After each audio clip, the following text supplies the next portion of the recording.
My parents got divorced, so growing up in that environment was very difficult because we had no role models. Having gangsterism there was something that a lot of the kids aspired to. Decided to invite this young boy into the group. His peers kept him in line because trees have to experience wind because it strengthens the roots. That was the beginning of something for me where I realized that music is something that I can enjoy. So having a safe park, having a space where you can gain knowledge and learn all these different things, it's such an important thing.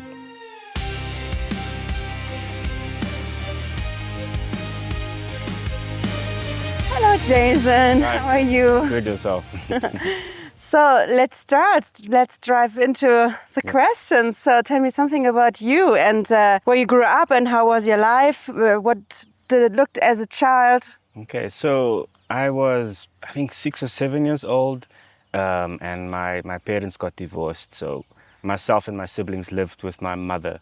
And we moved around a lot, and then we eventually ended up moving to a place called Delft in Cape Town. And I grew up there from the age of about 12 till 22 years old. It's a very rough area, rough neighborhood where there's a lot of gangsterism, drugs, and all of those types of things. But for me, growing up in that environment was very difficult because we had no role models.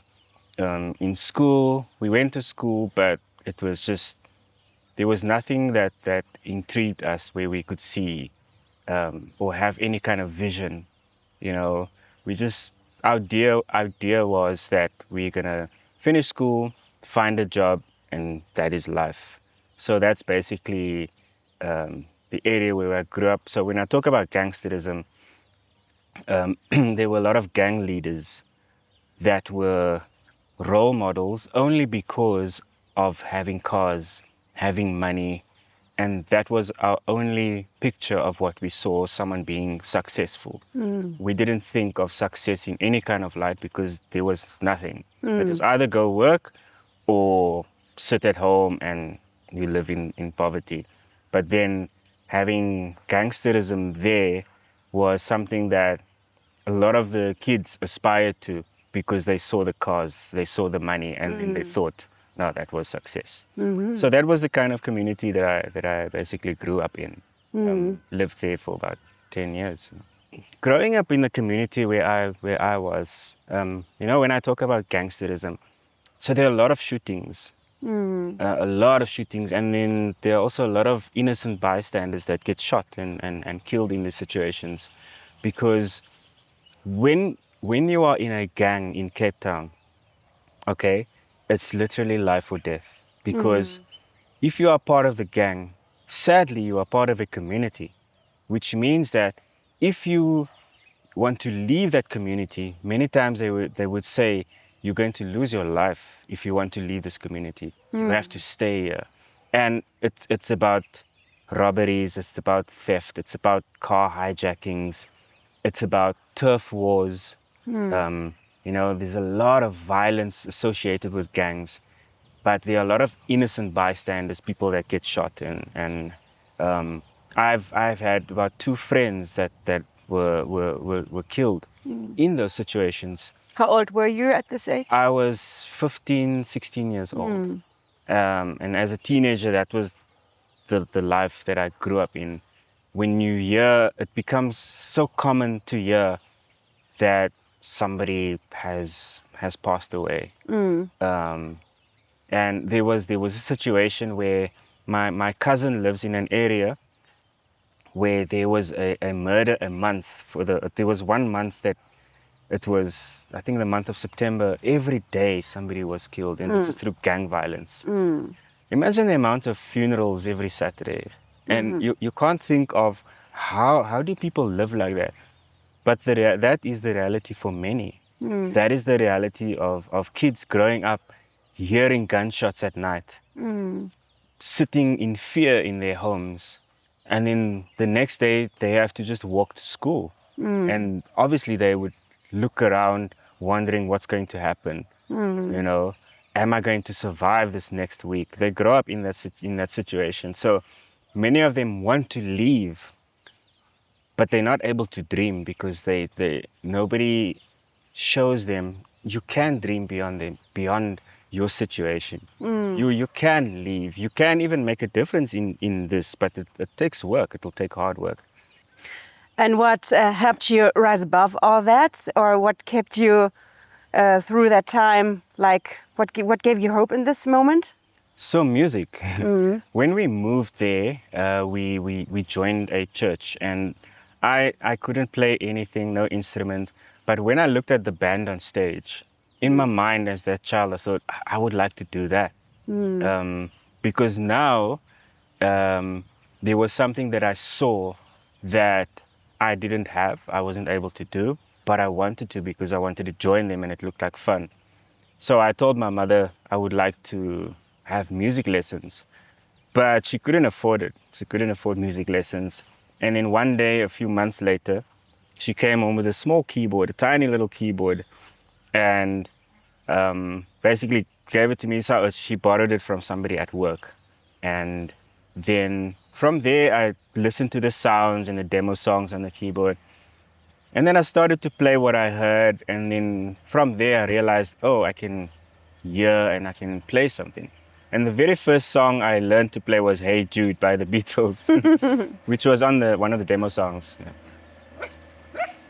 And so I think that was the beginning of something for me where I realized that music is something that I can enjoy. But I still wasn't able to go for any music lessons because my mom couldn't afford it.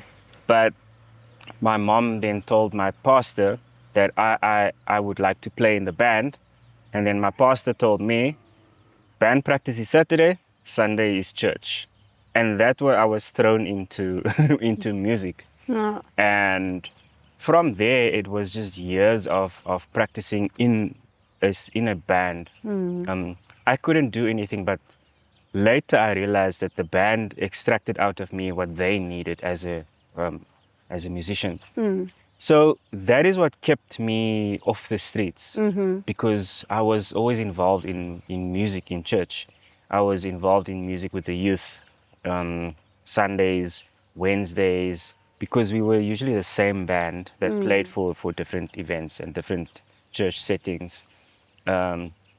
So being part of that band gave me purpose because here was a group of like-minded people who loved music, enjoyed it, didn't mind practicing for 5 hours on a Saturday, and we basically grew together. And for the first 10 years of my playing, I played completely by ear. I didn't know what I was playing on the keyboard. Later only I learned, but that is what gave me hope.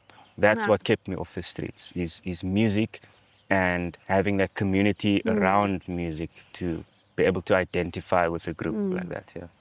Yeah, thank you for sharing that. It's very inspiring to see, yeah, what keeps kids off the streets, and it's so cool how to see that, yeah, you made your way with a purpose and with music and through music. So that's pretty cool, and that you could have a different environment. Yes, Yeah. definitely. Yeah, that is very cool. Yeah.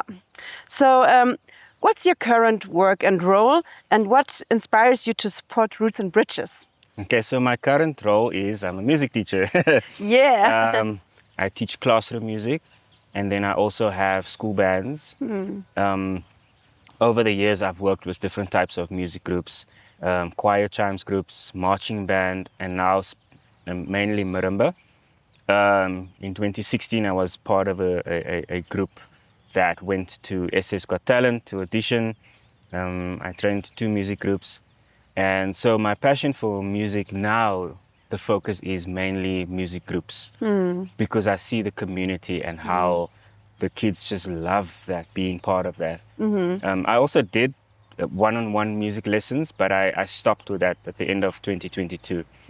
But now my main focus is music education through music groups. And with Roots and Bridges, being able to bring what I've experienced and where I see kids in communities growing up in the same circumstance that I have, for me, it's like I would love to bring music there to give them hope. And through Roots and Bridges, I really believe that that would be possible, so that I can do more of music. Somebody asked me a question once a couple of years ago. If you had all the money in the world, what would you do? And my answer was simple. It was just, no, I would do more of what I'm doing now. And that was music, because I want to make it more accessible to those who can't afford it. Because I was that child whose parent couldn't afford music lessons. And now I see that there are many children whose parents can't afford these extra activities. So I would love to bring music to the communities, to the villages here, through Roots and Bridges, and working hand in hand with what I've gained and be able to give back to communities in that way. Wow, yeah. Pretty cool, yeah. What does the name Roots and Bridges mean to you personally? Okay, so two things. Roots. When I think of roots, I think of something that is deeply entrenched. Because without roots, a tree doesn't stand, a flower doesn't grow, grass doesn't bring stability. And it's simply because of what we don't see. There was an experiment once where I think it was a group of scientists wanted to grow a community within a dome. And then they planted trees, and then one day they realized that the trees were just falling over, and they couldn't understand why. But then they realized the importance of wind, that trees have to experience wind because it strengthens the roots, and that's why trees were just falling down. So my understanding of roots is having, first and foremost, biblical principles entrenched in your core being, morals, values, all of these things, beliefs, deeply rooted, so that you become more than what you think of yourself. You become more of what you see around you in your community, especially if you don't have any role models that you can see. You are able to become more of that, because what you read, what you understand, is now a core part of your belief system. And bridges, music is something that really connects people in on so many levels. But I think in this context, I see, firstly, a bridge between Germany, Piet Retief, that geographical connection, and then the cultural connection, and then the racial connection. Music will create a bridge where all of these can take place, these collaborations, where I have something to give. Okay, if I believe I have a gift, I understand that gift is given to me, but it's not given for me. I'm a steward of what I have. Like, I believe I was given music as a gift, but that gift is for others to enjoy. Actually, it's a gift for me to nurture, to expand on, to grow, and to steward. So, roots, to have these models and all these beliefs deeply entrenched, bridges, creating connections between people, human beings. Doesn't matter skin color, race, eye color, whatever. That's how I see roots and bridges. Yeah, cool. So, what is your vision for Roots and Bridges in South Africa? Wow. I have, in the last year, I have had this thing in my mind. It's just a simple phrase: from Africa to the world. And I want to actually look beyond just South Africa, but Africa as a whole, as a continent. Because when I want to say that when the outside world looks at Africa, they may look at Africa and say, oh no, we need to give. Oh, there is poverty. There is a lack, there is a need. But I would like to turn it around and say, hang on, we've got gifts, we've got talents, we've got abilities. We may not have opportunities, but we have something to show the rest of the world. And one of the things for me is music, and then there's also creativity in how we present music. So I want to see South Africa and Africa taking music to the world, but through those that who most likely would be overlooked, because if they are out there in the villages, if they are out there living in locations where they don't have role models, they don't have people that they can look up to and say, that person on the world stage, they live down the street from me, but not many of them can say that or even know that. But being able to show these kids that you can be on that stage, and it doesn't have to cost you money, and you don't have to stand like this as a beggar, because you are creative, you have abilities, you have talents, you have gifts.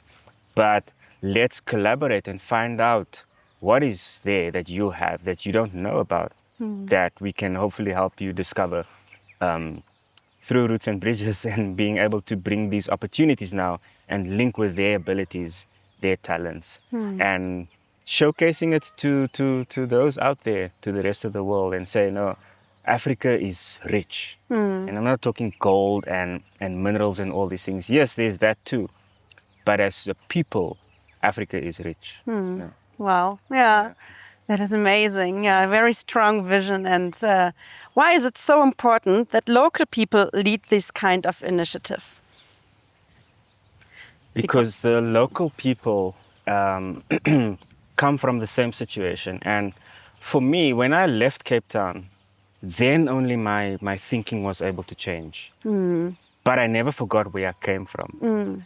Even where I stay now, I see similar areas. But my heart is always for community. It's always been that. But I've never necessarily had the opportunity to do what I had envisioned in my mind. It was always just sort of being nurtured in the back of my mind. When I see kids enjoying, like at the school where I work, the school marimba band, I see how much they enjoy it. But then I look at the audience and I see them standing up and dancing, and it's kids. And then I think I would love to bring these to kids and more for the communities out there. So that's basically how I would like to see that this work will make an impact in more lives out there. Yeah. So how do education and empowerment, especially for young people and girls, change a community's future? Because when you know something, then you have the choice to say, okay, I have this new information, what am I going to do with what I know now? Whereas before, you didn't have a choice, because you may not have known that I have a talent, I have an ability that I can use to sustain myself. I can make money, I can earn a living, okay? So when somebody comes to you and gives you information and says, do you know that you can be, never mind what you don't see in your situation, okay? But if you love swimming, for example, you can be a swimmer in the world stage. And then that information with someone who loves swimming, but they don't see a swimming pool, they maybe haven't been to the beach, they maybe haven't had the opportunity to even compete or anything like that. Now they know that they also are able to. So that's how I see that knowledge can make a difference to someone. But at the end of the day, it's still going to be their choice, because they can know that they can compete. They can be one of the top swimmers in the world, and they can be given the opportunity and say, no, here's a swimming pool, come and swim here. But they will still have to choose. Oh, I hear what you're saying, but I believe what you're saying. And then in the next level, I believe that what you are saying is for me also. And I want to choose that. And then from there, because that knowledge that they have now about what's possible for them as the individual, and then they can step out and say, okay, I believe it for myself and I'm going to try it. I want to do it because now I know. So that's how I think knowledge can empower someone and change someone's life. Because before, you didn't know, you had limited choices. Now you know. Now the choice is yours. You can't blame anyone else. If you don't choose, it's on you. So yeah, that's how I see knowledge can. Wow, that is very strong. Yeah. Yeah. Can you share a moment or a story that showed you the real impact of your work? Okay, so in 2015, that is when I first started with working with a music group at this previous school where I worked. There was one learner that during break time in the staff room, teachers always complained about him. He was always getting into trouble. And we had been practicing and preparing for our first audition at SA's Got Talent. So I decided to invite this young boy into the group. And these were 10 to 12-year-olds. There were about 15 children between the ages of 10 and 12. And so I invited him into the group, but I never spoke to him about his behavior, anything like that. His peers kept him in line because his peers knew that they are working towards a goal. And he was invited into their space, and they didn't want to allow him to disrupt them because they were focused on their goal. That changed him. That turned him around because now his focus went from me to we. Because he realized that he couldn't misbehave within the group, and his peers brought him in line. His peers basically had a goal in mind that they were actually working towards.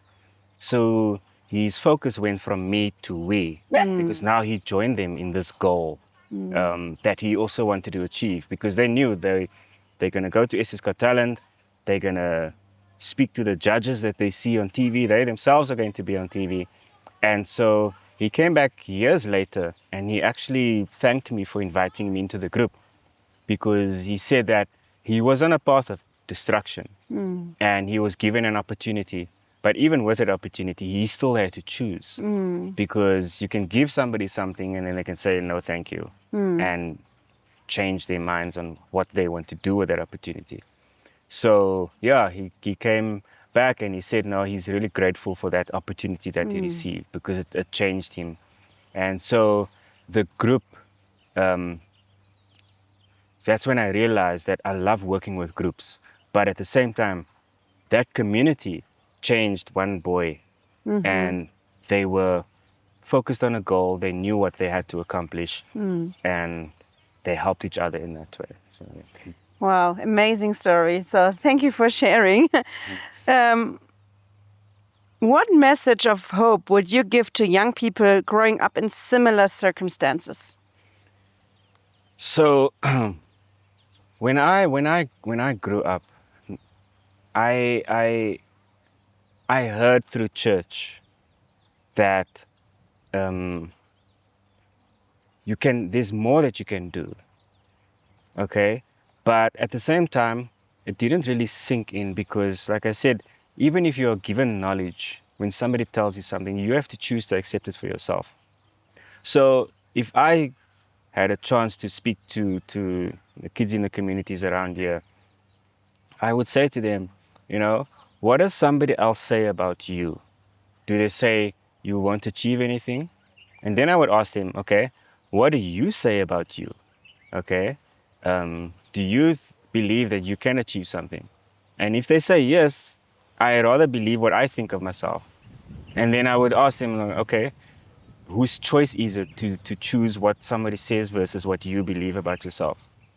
And then what stops you from going to achieve your goals that you have in your mind, or the dreams or the visions that you have?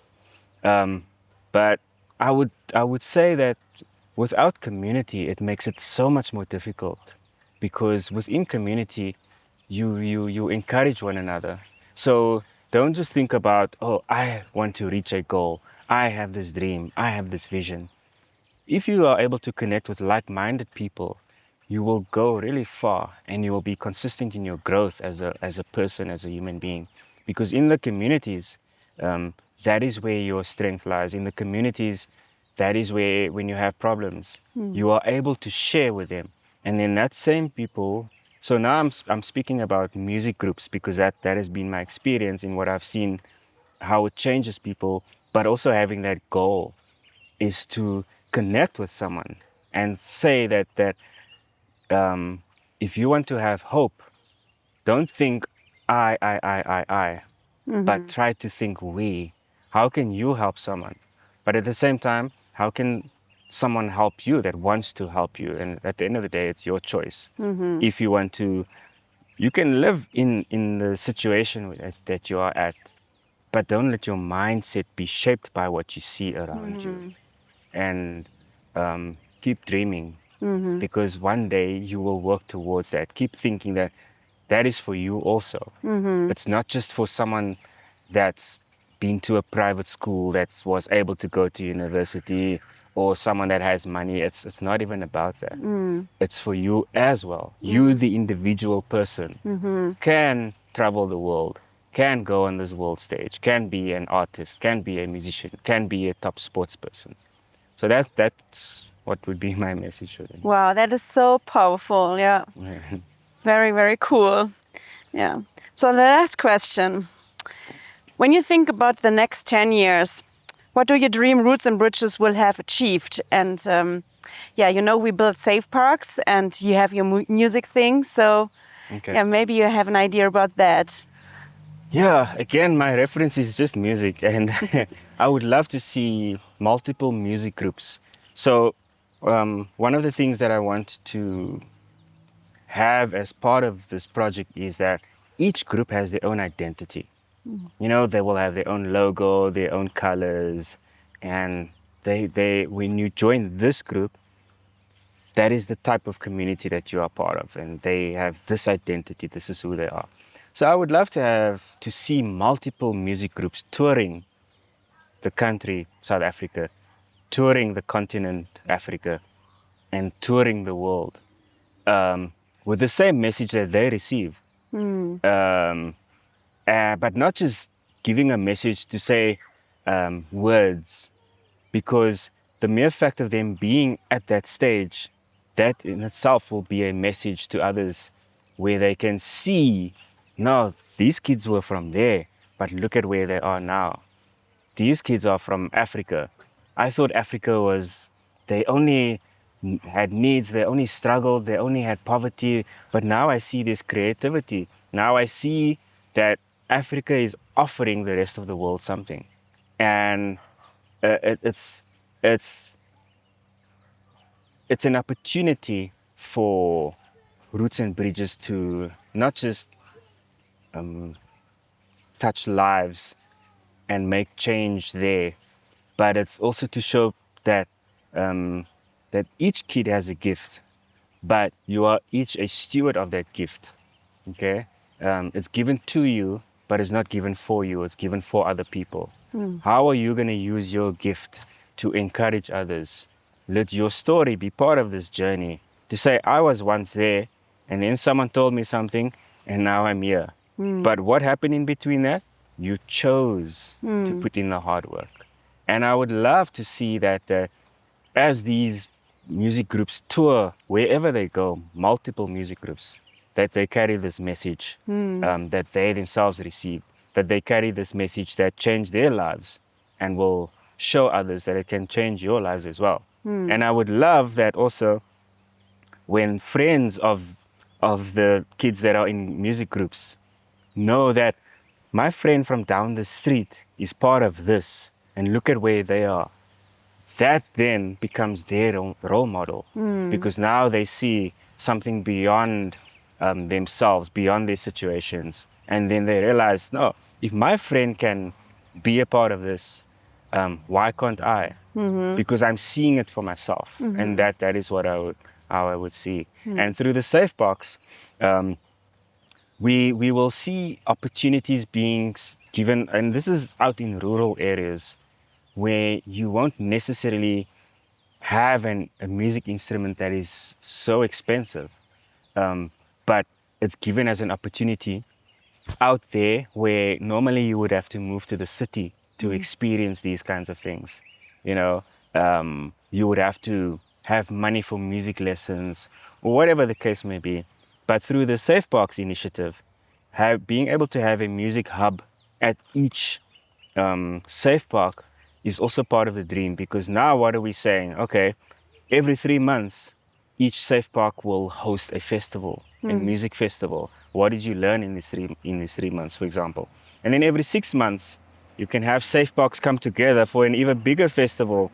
They will choose different music groups that will be part of how it be part of what has taken place and what they've received, and the practice that goes along with this. And then I would love to see groups from these communities being able to tour, to tour internationally.